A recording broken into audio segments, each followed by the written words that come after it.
From the Scripps Studios, this is 10 News. Fears of the coronavirus spreading. Tonight, local school leaders are trying to put a stop to rumors that the virus was found on 3 campuses. Even though we knew it was fake, it was definitely something that we were quite worried about, obviously, because it's something that, it is scary. It is going around. While local Asian businesses try to ease customer concerns and deal with a financial hit. Cross the fingers if nothing happens in San Diego. Here in San Diego, we are still awaiting those results of a possible coronavirus case. Good evening. I'm Steve Atkinson. And I'm Lindsay Pena. A lot of new information is emerging about this story, so let's get right to it. The CDC is confirming the first human-to-human transmission of coronavirus in the U.S. This comes as the World Health Organization is now declaring a global emergency. And one of the nearly 200 Americans who evacuated China is now under mandatory quarantine after trying to leave a riverside military base. To date, China has reported more than 7,800 cases, including 170 deaths. 6 people have tested positive in the U.S. We do have team coverage on this story and the impact it's having in San Diego. Let's begin with our 10 News reporter Rachel Bianco. She is live at Grossmont High School, one of the 3 schools dealing with fake stories about students infected with coronavirus. Rachel. Steve, that's right. School leaders here are trying to make sure that students and parents know there is no truth to the online claims that the virus is spreading through this school and 2 others. At first glance, it may seem like a frightening headline, a West Hills High School student infected with the coronavirus, but the story is fake and never appeared in the San Diego Union Tribune. Our ASB advisor let us know that it was fake, and then it was posted on, it was hacked on like a website, and it was being posted around. Morgan Gillespie is a senior at West Hills High. She says if she hadn't already been told, she might have believed the bogus post. It definitely doesn't look like it was hacked at all. It looks 100% like if I wasn't in ASB and I didn't know about it, and I didn't have like a close connection with admin, I definitely would have believed it and would have probably told my mom that I wasn't going to school. This is just one of 3 posts claiming students in the district are infected with the coronavirus. Another claims the virus is spreading to many students at Mount Miguel High School. And a third says the CDC is closing Grossmont High due to an infected student. I think it's really immature and not responsible at all, to take something that serious and kind of hack or prank or whatever they were trying to do. That's really not okay, especially with a high school with kids. I view it as it's kind of disrespectful to the people that are, in the hospitals with this virus going around. It's kind of making it seem like it's a joke. A district spokeswoman says attendance has not been impacted by the fake claims. School leaders are investigating the sources of the misinformation. I think it should just be the same punishment as if somebody made a bomb threat or something like that. And a school district in Orange County is also dealing with fake online posts about the virus. And late this afternoon, the LA County Health Department sent out a notice warning people to beware of false information. Reporting live in El Cajon, Rachel Bianco, 10 News. Rachel, thank you. The coronavirus scare is also having a negative effect on local Asian restaurants. 10 News reporter Rena Nakano is joining us from Kearney Mesa. And Rena, despite taking extra precautions, the owner of Jasmine Seafood tells you that business is down. Yeah, Lindsay, Steve, everyone is feeling this concern, but it's hitting the Asian American community extremely and especially hard. Businesses like Jasmine and other restaurants should be seeing an increase right now in customers because of the Lunar New Year. But with such high concern of the coronavirus, the traditional customers aren't coming in. They are staying away. But we spoke to the owner here, and he told me he's thinking outside of the box to make sure that his customers and staff feel at ease. Chinese restaurants are still feeling the Lunar New Year spirit. At Dim Sum, the food comes to you. Point and get served. Food's delicious. As you can see, we ate it all. For Jane Moulton and her friends, this meal is an annual tradition, but unlike usual, the restaurant isn't packed. During the weekday evenings, I do see some decrease. Owner Alan Chan says ever since the coronavirus scare, customer numbers have dipped, especially after the World Health Organization declared the epidemic an international public health emergency. So Chan, also a doctor, had an idea: fight the fear with hyper-hygiene, starting with hand sanitizers. Each station has one. He reminds customers not to share cups and use serving spoons for family-style meals. We encourage people to use that instead of double dipping. He even started playing the CDC's notes on the coronavirus This is in Chinese. on the restaurant's PowerPoint projector. The more they see it, the more remember to practice it. I think it's great that they're taking precaution and educating the public. But Chan isn't done. A few days ago, he special ordered these masks for his servers, but the shipment got delayed. We promised that we're supposed to be able to get it today. Once they arrive, servers will don the masks. But until then, he'll continue to use every line of defense to make sure his customers and staff feel safe. Cross the fingers so nothing happens in San Diego. Yeah, we do have to take precautions so that everybody can keep their good health, especially for the New Year. Yeah, and everyone crossing their fingers. The restaurant will be hosting a Lunar New Year gala this weekend. Now, organizers told me that they purchased a laser thermometer and they'll be using that for every guest coming in. If they do detect a fever, those guests, unfortunately, will be turned away. Reporting live in Kearney Mesa, I'm Rena Nakano, 10 News.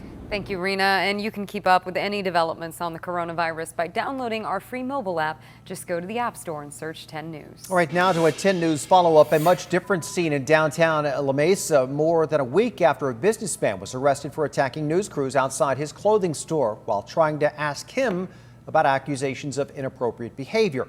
Our 10 News reporter Adam Rakusin is joining us on this story. And Adam, it appears the store has since closed. Yeah, that's the way it looks like. The man that you see right here, Peter Karzis, is no longer in business. Our camera went by the store this afternoon and things looked much different. I want to show you the video of what that looked like. Here's the front of the store. A big blue tarp is blocking the front doors. You can't really see inside. The window displays are empty. The mannequins cleaned off. Shelves are also empty. It really looks closed and partly cleaned out, giving the impression the store may no longer be in business. Now, Karzis was arrested following an altercation with members of the media outside of his store that was caught on video at the beginning of last week. The DA charged him with felony vandalism and misdemeanor counts of battery for that violent clash, as well as a previous lewd act in public. Karzis is due back in court next month. We'll continue to keep an eye on it. Reporting in the Live Center, Adam Rakusin, 10 News. Adam, thank you. A teenager is behind bars for a deadly shooting in Linda Vista last year. A 16-year-old boy was arrested for shooting 19-year-old Nam Nguyen to death. This was at the rec center on Levant Street last November. Police say the shooting happened during a fight between two groups of men at a basketball court. The name of the boy is not being released because he is a minor. There is still no word on the cause of the brawl that led to that shooting. Your voice, your vote. Sample ballots are heading to mailboxes across the county. In it, you'll find the breakdown on candidates and issues to be voted on this March. Measure A is about development, and as 10 News reporter Amanda Brandeis explains, it's dividing many San Diegans. I'm so proud of everybody who's here today. Bursts of applause rang outside the County Registrar of Voters building. The elected officials we voted in that we wanted to trust have violated that trust by violating their own general plan. With signs like A is awesome, the rally is made up of Measure A supporters. The biggest concern is that these places that the developers are trying to build in, they were designated for low density for a reason. Yes on A means if county supervisors approve a change to the general plan for a development project, it would then require voter approval. Supporters say this would protect rural areas from sprawl development. These projects that the developers are proposing are not near transit, they're not near jobs, they don't have infrastructure. Also present, a representative with the No on Measure A campaign. Measure A is about public policy in San Diego for the next 20 years, creating a huge obstacle to building the affordable homes we need for the next 20 years. Tanya Castaneda says the measure is confusing, deceiving, and filled with loopholes. One loophole, she says, is that commercial development, like casinos, resorts, and hotels, wouldn't require voter approval. No on Measure A has a very broad coalition. We have both the San Diego Democratic Party and the Republican Party both saying this is a bad public policy. Castaneda says the measure would hurt efforts to create desperately needed affordable homes. But supporters say there's plenty of places to develop which don't require changing the general plan. Amanda Brandeis, 10 News. You can also get your sample ballot electronically. For more information on how to do it, go to 10news.com and click on the red button. All right, now to a developing story. President Trump's impeachment trial is nearing a very critical phase. After senators wrap up their questions, they will vote on whether to include witnesses' testimony in the documents. As ABC's Monica Sarabdi reports, it will all come down to 4 undecided senators. Chief Justice John Roberts Thursday commencing the final day of the question and answer phase of President Trump's impeachment trial. Mr. Chief Justice. Democratic Senator Tammy Baldwin's question setting the stage for the House managers to further argue the need for former National Security Advisor John Bolton to testify. The administration continues to obstruct wholly our efforts to get the emails and correspondence that we have asked for. That obviously can be remedied by this body with the appropriate subpoenas. Namely a subpoena to Ambassador Bolton. Democrats say the allegations in Bolton's unpublished book, which reportedly state the president told Bolton he withheld military aid from Ukraine for political purposes, underscores their argument. The president's lawyers countering those claims in response to a question from Republican Senators Patrick Philbin stated that it is the president's right to block witnesses, including Bolton, without the presumption of guilt. The concept of saying that when the president asserts constitutionally grounded prerogatives of his office, that is evidence of guilt, is a completely bogus assertion. This comes as senators gear up for a critical vote on whether to allow new witnesses and documents, which could come down to 4 undecided Republican senators. If witnesses are allowed, some Republicans have insisted Joe and Hunter Biden be among those called. The president's legal team now arguing Trump launched investigations into the 2 men for both national and personal interests. It's not campaign interference for credible information about wrongdoing to be brought to light, if it's credible information. What president is not going to think he has a credible reason to investigate his opponent? The head of the Federal Election Commission has previously said accepting foreign assistance in an election is a crime, and the FBI director says if a campaign receives an offer, they should contact his agency. And White House lawyers say it's Democrats that are trying to interfere with the election by trying to remove President Trump from office and in turn the 2020 ballot, noting that 4 Democratic senators acting as jurors in this trial are also campaigning to run against Trump. Monica Sarabdi, ABC News, Capitol Hill. The owner and president of the Lakers now making her first public comments on the death of Kobe Bryant. Jeannie Buss calling Bryant a part of her family who gave her inspiration and strength. The investigation into the helicopter crash is still moving forward. The foggy conditions the aircraft was in being scrutinized. The wreckage of that chopper was moved by the NTSB to Arizona today to be analyzed. In LA, the coroner has officially identified all 9 on board using fingerprints and DNA. Their cause of death is listed as blunt trauma. The Lakers play their first game since Bryant's death tomorrow. Probably makes it a little harder than an ordinary game with all the emotions. Vanessa Bryant took to Instagram yesterday with a tribute to her late husband and daughter. She also directed people to mambaon3.org for help for the 7 other victims of the crash. To help and donate to that fund, just go to 10news.com and click on the red button at the top of the homepage.